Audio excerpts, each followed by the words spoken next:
Алло? Қайырлы күн, менің атым Айгүл, мен Горводоканал қызметкермін. Жүйеде және түбіртектерде дұрыс деректерді көрсету үшін ыстық және суық су есептеуіштердің көрсеткіштерін салыстыруымыз қажет.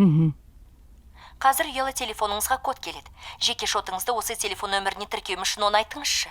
Жақсы. 23-34. Болды, рахмет. Нөміріңіз тіркелді. Күніңіз жақсы өтсін. Сау болыңыз. Сіз қазір қалжыңсыз кодты айта салдыңыз ба? Иә. Ең қорқыныштысы не екенін білесіз бе? Осының әлі күнге дейін іске асатыны. Бірақ біз бір орында тұрмаймыз. Өйткені біз алаяқпыз. Біз күн сайын жаңа нәрсе ойлап табамыз. Айталы жақсартып жатырмыз. Жастардың айтуынша апгрейд жасаймыз. Егер бұрын біз тек бір банктен қоңырау шалсақ, қазір түрлі ұйымдардан қоңырау соғамыз. Біздің басты мақсатымыз бұл сіздің ақшаңыз. Раушан Камалқызы, сәлеметсіз бе? Менің атым Әлия. Мен ХККО қызметкермін. Өкінішке қарай, алаяқтар мемлекеттік қызмет көрсету платформасындағы дербес деректеріңізді бұзып жүктеп алды.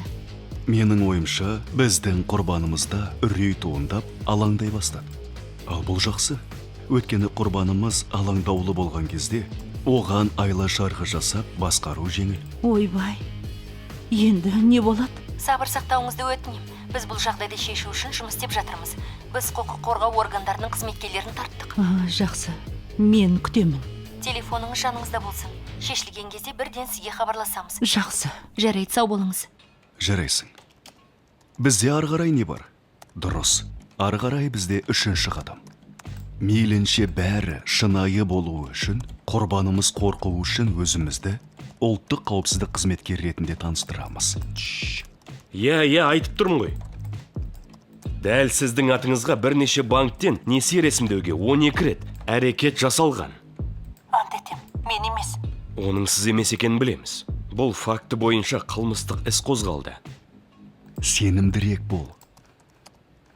Сіздің басты міндетіңіз тергеуге жәрдемдесу және барлығын құпия ұстау.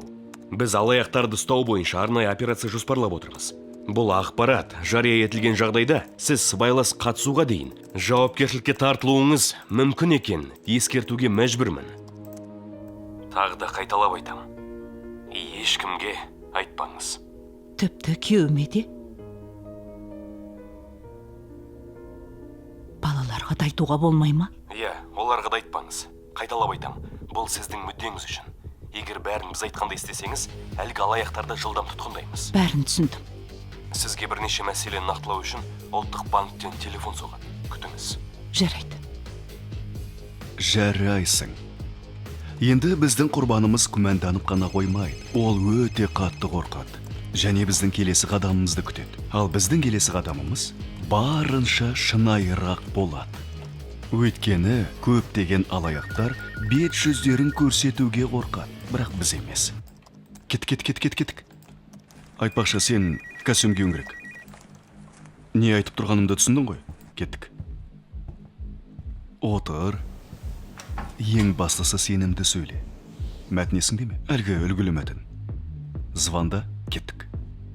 Сәлеметсіз бе, Раушан Камалқызы. Мен Ильяс Мақсат Нұрланұлы. Мен Қазақстан Республикасы ұлттық банкінің қаржы мониторинг бөлімінің бастығымын. Иә, тыңдап отырмын. Менің білуімше сізге ұлттық қауіпсіздік қызметкерлері хабарласқан болатын. Иә, хабарласты. Қазір мен сізге қызметтік куәлігімді, сондай-ақ ұлттық қауіпсіздік қызметімен бірге қылмыстық іс қозғау туралы құжатты жіберем. Аха, жақсы. Мен тергеу барысына жетекшілік етем. Тергеу барысы туралы барлық ақпарат құпия екенін сіздің есіңізге салам. Былайша айтқанда, егер сіз бұл туралы біреуге айтсаңыз, автоматты түрде бірге сыбайлас қатысушы боласыз. Қорқыта түс тағы да. Ол үшін сізге қылмыстық жауапкершілік жүктеледі.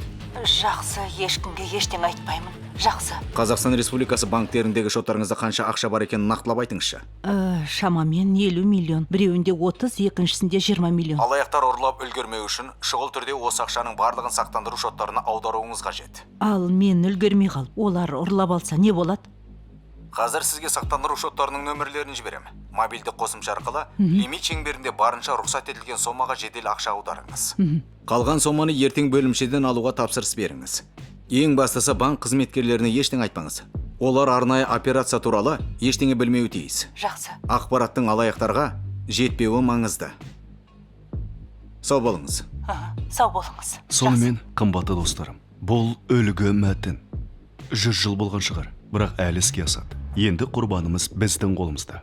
Ертең өзі ештеңе түсінбей банкке барып, ақшасын сақтап қалуы үшін шешіп алады. Осы сәтті жақсы көремін. Мен тіпті келемеждеу үшін бір бөлімшеден екіншісіне бару үшін оған такси жіберем. Құдай-ау, адамдар, не деген аңқаусыздар. Бірақ мен сіздерді жақсы көрем. Келесі жолы туды оң жағынан қойған дұрыс. Бірақ біз алаяқпыз ғой. Осылай да болады. Кеттік. Осымен бітті.